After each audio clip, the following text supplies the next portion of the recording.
Recording by Dale Grothman. Somebody had to get the human angle on this trip. But what was humane about sending me? The Dope on Mars by Jack Sharkey. My agent was the one who got me the job of going along to write up the first trip to Mars. He was always getting me things like that, appearances on TV shows or mentions in writers' magazines. If he didn't sell much of my stuff, at least he sold me. "It'll be the biggest break a writer ever got," he told me 2 days before blastoff. "Oh, sure, there'll be scientific reports on the trip, but the public doesn't want them. They want the human slant on things." "But Louie," I said weakly, "I'll probably be locked up for the whole trip. If there are fights or accidents, they won't tell me about them." "Nonsense," said Louie, sipping carefully at a paper cup of scalding coffee. "It'll be just like the public going along vicariously. They'll identify with you." "But Louie," I said, wiping the dampness from my palms on the knees of my trousers as I sat there, "how'll I go about it? A story, an article, a you are there type of report? What?" Louie shrugged. "So keep a diary. That'll be more intimate like." "But what if nothing happens?" I insisted hopelessly. Louie smiled. "So you fake it." I got up from the chair in his office and stepped to the door. "That's dishonest," I pointed out. "Creative is the word," Louie said. So I went on the first trip to Mars, and I kept a diary. This is it. And it is honest. Honest it is. October 1st, 1960.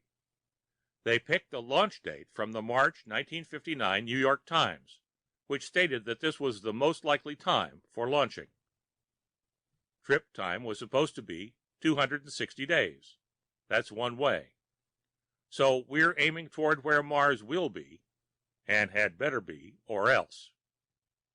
There were 5 of us on board: a pilot, co-pilot, navigator, and biochemist. And of course, me. I've met all but the pilot. He's very busy today. And they seem friendly enough.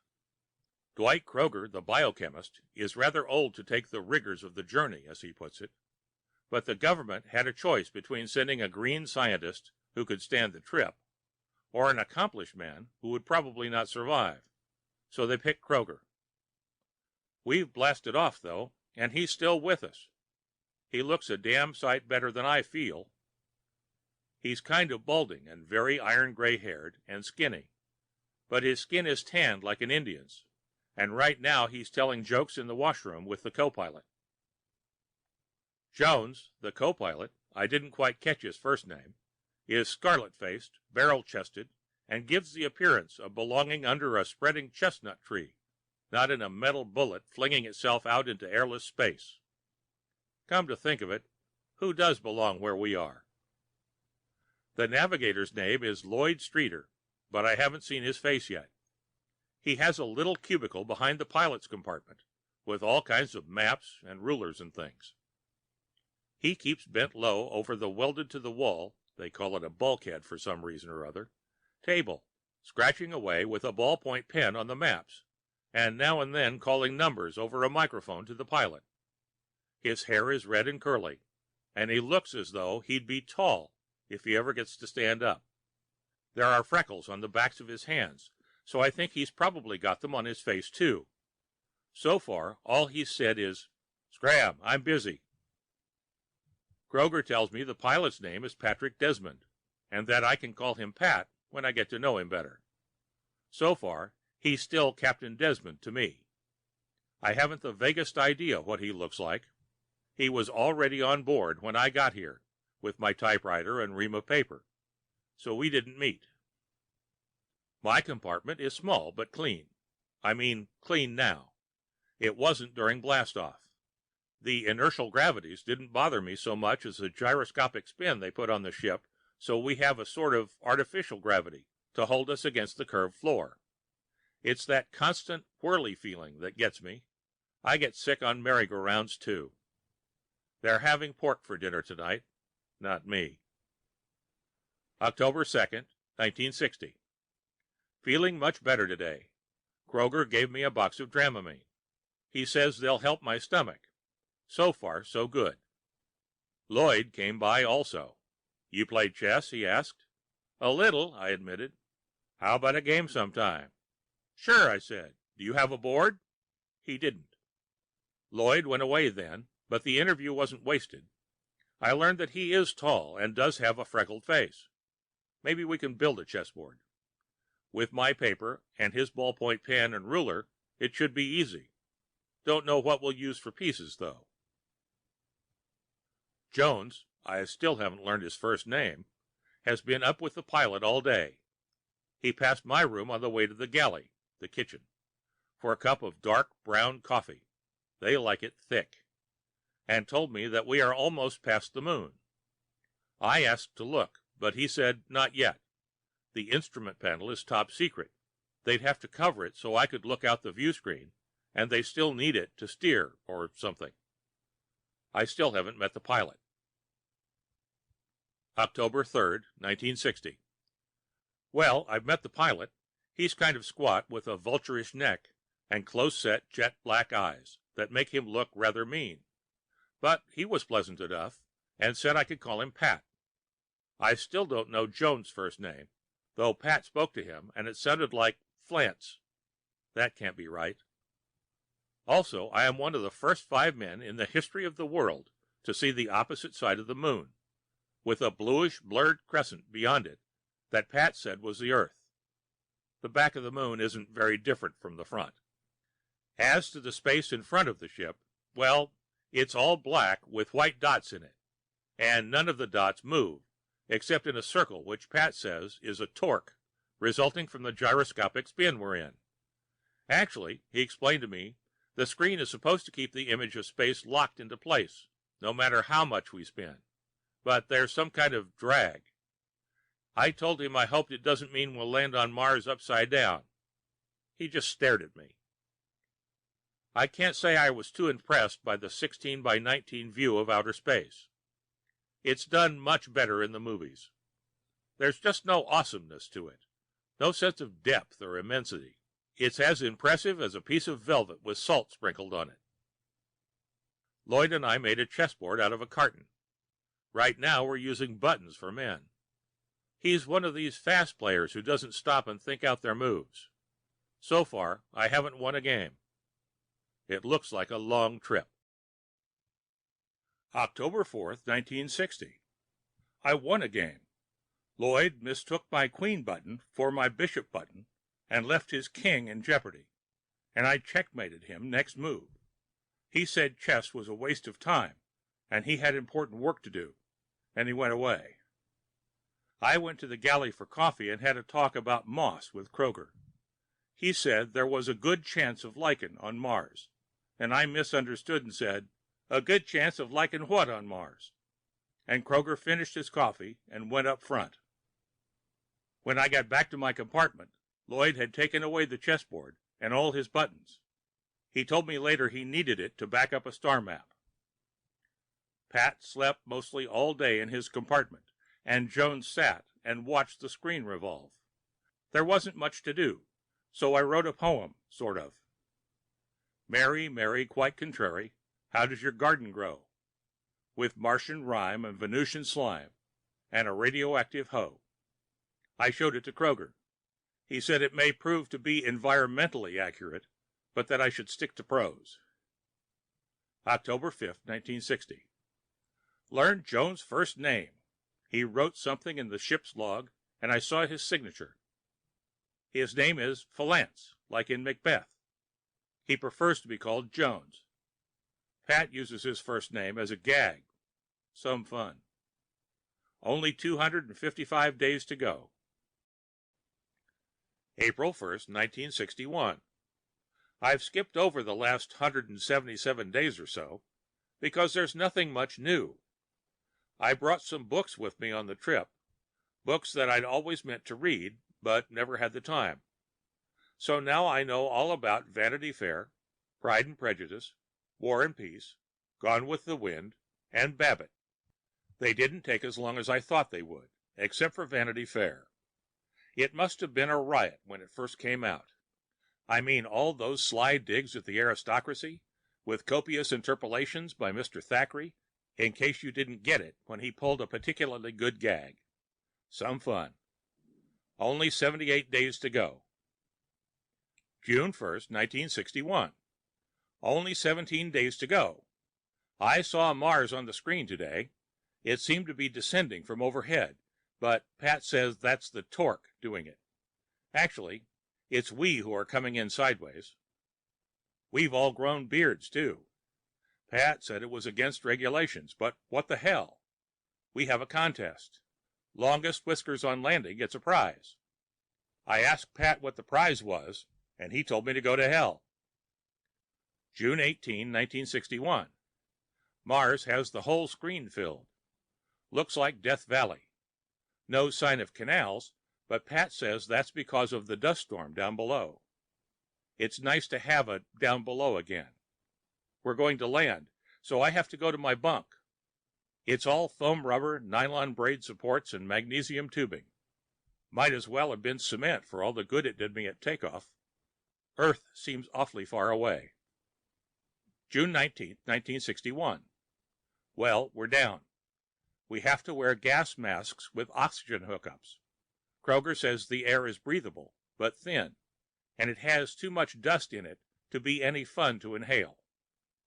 He's all for going out and looking for lichen, but Pat says he's got to set up camp, then get instructions from Earth.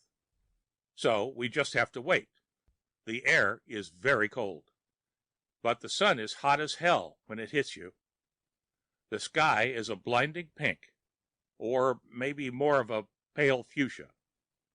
Kroger says it's the dust. The sand underfoot is kind of rose-colored and not really gritty. The particles are round and smooth. No lichen so far. Kroger says maybe in the canals, if there are any canals. Lloyd wants to play chess again. Jones won the beard contest. Pat gave him a cigar he'd smuggled on board. No smoking was allowed on the ship. And Jones threw it away.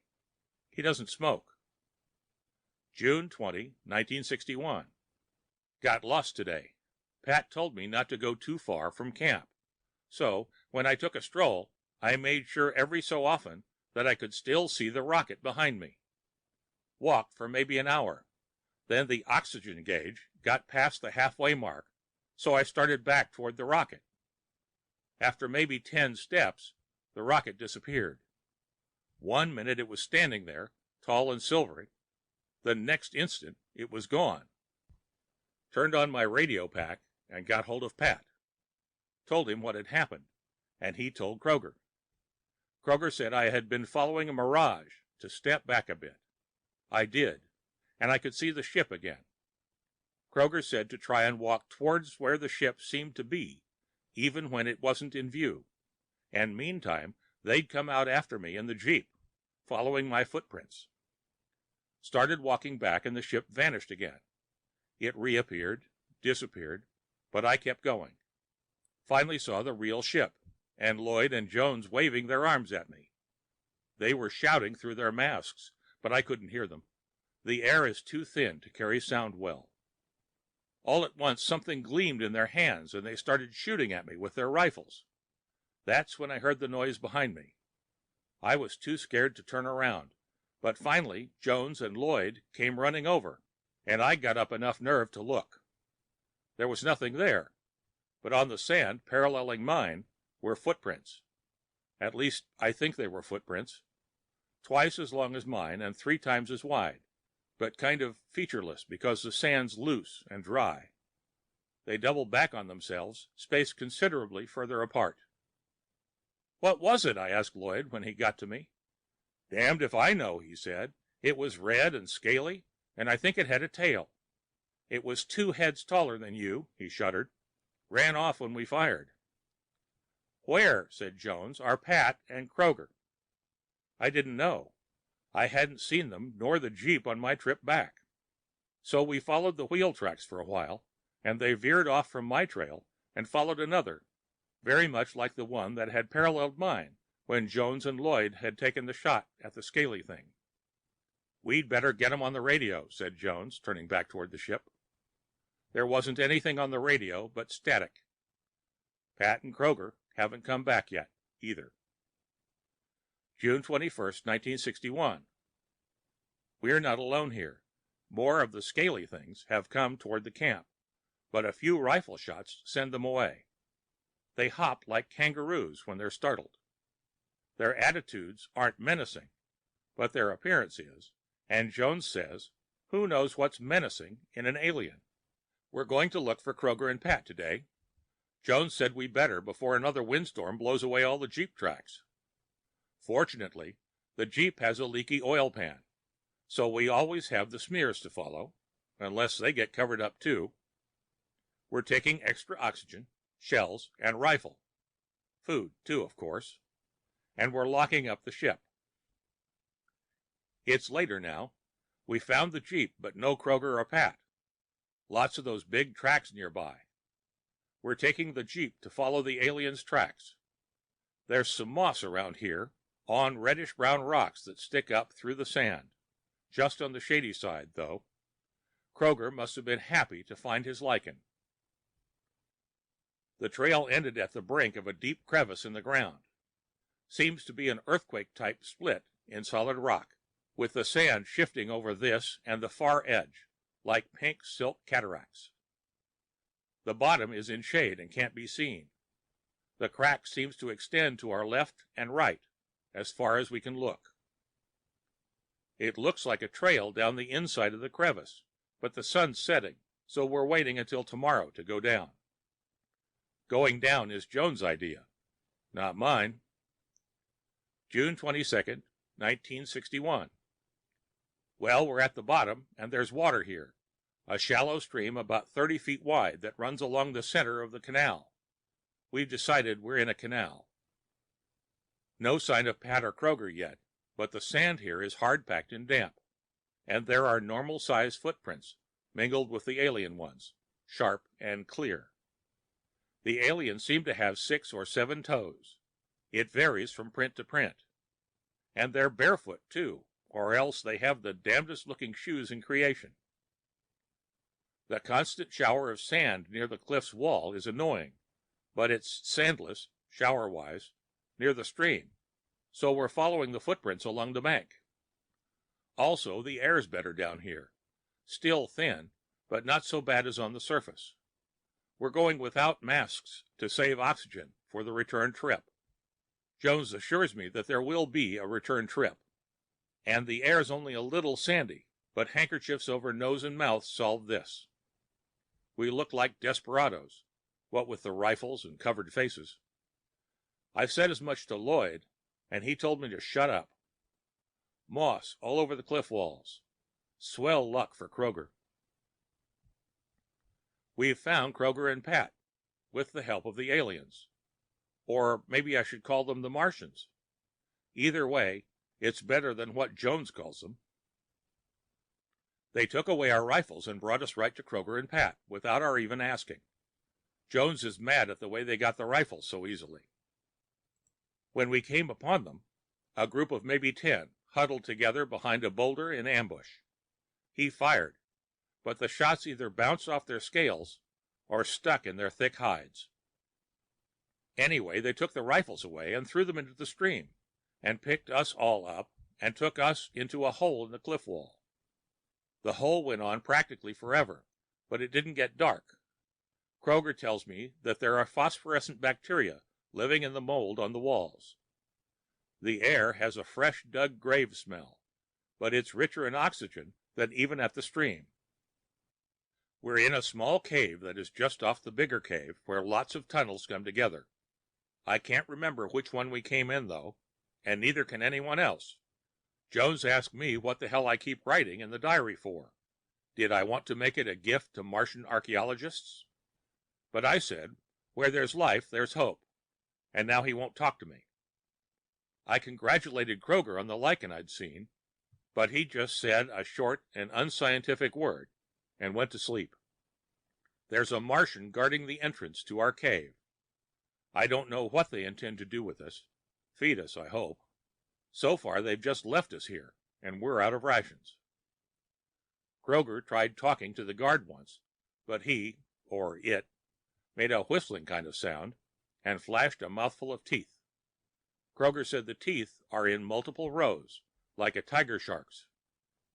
I'd rather he hadn't told me. June 23rd, 1961, I think. We're either in a docket or a zoo. I can't tell which.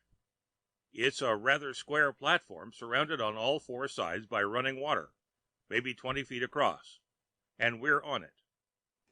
Martians keep coming to the far edge of the water and looking at us and whistling at each other. A little Martian came near the edge of the water, and a large Martian whistled like crazy and dragged it away. Water must be dangerous to them, said Kroger.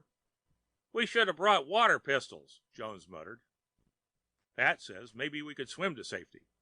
Kroger told Pat he was crazy, that the little island we're on here underground is bordered by a fast river that goes into the planet. We'd end up drowned in some grotto in the heart of the planet, said Kroger. What the hell, said Pat. It's better than starving.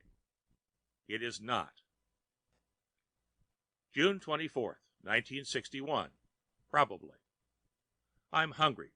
So is everyone else. Right now I could eat a dinner raw in a centrifuge and keep it down. A Martian threw a stone at Jones today, and Jones threw one back at him and broke off a couple of scales. The Martian whistled furiously and went away. Then the crowd thinned out, same as it did yesterday. Must be some sort of sleeping cycle here. Kroger talked Lloyd into swimming across the river and getting the red scales. Lloyd started at the upstream part of the current and was about 100 yards below this underground island before he made the far side. Sure is a swift current. But he got the scales, walked very far upstream of us, and swam back with them. The stream sides are steep like a fjord, and we had to lift him out of the swirling cold water, with the scales gripped in his fist, or what was left of the scales. They had melted down in the water and left his hand all sticky. Kroger took the gummy things, studied them in the uncertain light, then tasted them and grinned. The Martians are made of sugar. Later, same day. Kroger said that the Martian metabolism must be like Terran, Earth-type metabolism, only with no pancreas to make insulin. They store their energy on the outside of their bodies in the form of scales. He's watched them more closely and seen that they have long, rubbery tubes for tongues, and that they now and then suck up water from the stream while they're watching us, being careful not to get their lips, all sugar of course, wet. He guesses that their blood must be almost pure water, and that it washes away, from inside of course, the sugar they need for energy. I asked him where the sugar came from, and he said probably their bodies isolate carbon from something. He thought it might be the moss, and combine it with hydrogen and oxygen in the water. Even I knew the formula for water, to make sugar a common carbohydrate. Like plants on Earth, he said, except instead of using special cells on leaves to form carbohydrates with the help of sun power, as Earth plants do in photosynthesis. Kroger spelled this word for me. They use the shape of the scales like prisms to isolate the spectra, another Kroger word, necessary to form the sugar. I don't get it, I said politely when he'd finished his spiel. Simple, he said, as though he were addressing me by name. They have a twofold reason to fear water. One, by complete solvency in that medium, they lose all energy and die. Two, even partial sprinkling alters the shape of the scales, and they are unable to use sun power to form more sugar, and still die, if a bit slower. Oh, I said, taking it down verbatim. So now what do we do? We remove our boots, said Kroger, sitting on the ground and doing so, and then we cross the stream, fill the boots with water, and spray our way to freedom. Which tunnel do we take? Asked Pat, his eyes aglow with the thought of escape. Kroger shrugged. We'll have to chance taking any that seem to slope upward. In any event, we can always follow it back and start again. I don't know, said Jones. Remember those teeth of theirs? They must be for biting something more substantial than moss, Kroger. We'll risk it, said Pat. It's better to go down fighting than to die of starvation. The hell it is. June 24, 1961. For sure. The Martians have coal mines. That's what they use those teeth for. We passed through one and surprised a lot of them chewing gritty chunks of anthracite out of the walls. They came running at us, whistling with those tube-like tongues and drooling dry coal dust. But Pat swung one of his boots in an arc that splashed all over the ground in front of them, and they turned tail, literally, and clanked off down another tunnel, sounding like a locomotive whistle gone berserk. We made the surface in another hour, back in the canal, and were lucky enough to find our own trail to follow toward the place above where the jeep still waited. Jones got the rifles out of the stream. The Martians had probably thought they were beyond recovery there, and we found the jeep. It was nearly buried in the sand, but we got it cleaned off and running, and got back to the ship quickly. First thing we did on arriving was to break out the stores and have a celebration feast, just outside the door of the ship. It was pork again. I got sick. June 25th, 1961. We're going back. Pat says a week is all we were allowed to stay, and that it's urgent to return and tell what we've learned about Mars. We know there are Martians, and they're made of sugar. Why? I said. Can't we just tell them on the radio? Because, said Pat, if we tell them now, by the time we get back, we'll be yesterday's news. This way, we may be lucky and get a parade, maybe even money, said Kroger, whose mind wasn't always on science. But they'll ask why we didn't radio the info, sir, said Jones uneasily. The radio, said Pat, nodding to Lloyd, was unfortunately broken shortly after landing. Lloyd blinked, then nodded back and walked around the rocket. I heard a crunching sound and the shattering of glass, not unlike the noise made when one drives a rifle butt through a radio. Well, it's time to take off. This time it wasn't so bad. I thought I was getting my space legs, but Pat says there's less gravity on Mars, so escape velocity didn't have to be so fast, hence a smoother, relatively, trip on our shock-absorbing bunks. Lloyd wants to play chess again. I'll be careful not to win this time. However, if I don't win, maybe this time I'll be the one to quit. Kroger is busy in his cramped lab space trying to classify the little moss he was able to gather, and Jones and Pat are up front watching the white specks revolve on the black velvet again. I guess I'll take a nap. June 26, 1961. Hell's bells! Kroger says there are 2 baby Martians loose on board ship. Pat told him he was nuts, but there are certain signs he's right, like the missing charcoal in the air filtration and reclaiming AFAR system, and the water gauges are going down. But the clincher is those 2 sugar crystals Lloyd had grabbed up when we were in that zoo. They're gone. Pat has declared a state of emergency. Quick thinking, that's Pat. Lloyd, before he remembered and turned scarlet, suggested we radio Earth for instructions. We can't. Here we are, somewhere in a void, headed for Earth, with enough air and water left for maybe 3 days, if the Martians don't take any more. Kroger is thrilled that he has learned something, maybe, about Martian reproductive processes. When he told Pat, Pat put it to a vote whether or not to jettison Kroger through the airlock.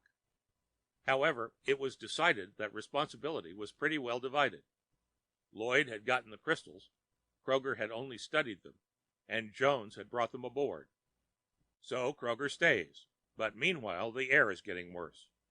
Pat suggested Kroger put us all into a state of suspended animation until landing time, 8 months away. Kroger said, "How?" June 27, 1961. The air is foul, and I'm very thirsty. Kroger says that at least when the Martians get bigger, they'll have to show themselves. Pat says, what do we do then? We can't afford the water we need to melt them down. Besides, the melted crystals might all turn into little Martians. Jones says he'll go down spitting. Pat says why not dismantle interior of the rocket to find out where they are holed up? Fine idea. How do you dismantle riveted metal plates? June 28, 1961. The AFAR system is no more, and the water gauges are still dropping. Kroger suggests baking bread, then slicing it, then toasting it till it turns to carbon, and we could use the carbon in the AFAR system. We'll have to try it, I guess. The Martians ate the bread. Jones came forward to tell us the loaves were cooling, and when he got back, they were gone. However, he did find a few of the red crystals on the galley deck floor. They're good-sized crystals, too, which means so are the Martians. Kroger says the Martians must be intelligent. Otherwise, they couldn't have guessed at the carbohydrates present in the bread after a lifelong diet of anthracite. Pat says let's jettison Kroger. This time the vote went against Kroger, but he got a last-minute reprieve by suggesting the crystals be pulverized and mixed with sulfuric acid. He says this'll produce carbon. I certainly hope so. So does Kroger. Brief reprieve for us. The acid-sugar combination not only produced carbon, but water vapor, and the gauge has gone up a notch. That means we have a quart of water in the tanks for drinking. However, the air's a bit better, and we voted to let Kroger stay inside the rocket.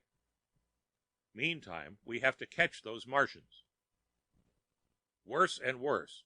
Lloyd caught one of the Martians in the firing chamber. We had to flood the chamber with acid to subdue the creature, which carbonized nicely. So now we have plenty of air and water again, but besides having another Martian still on the loose, we now don't have enough acid left in the fuel tanks to make a landing. Pat says at least our vector will carry us to Earth, where we can die on our home planet, which is better than perishing in space.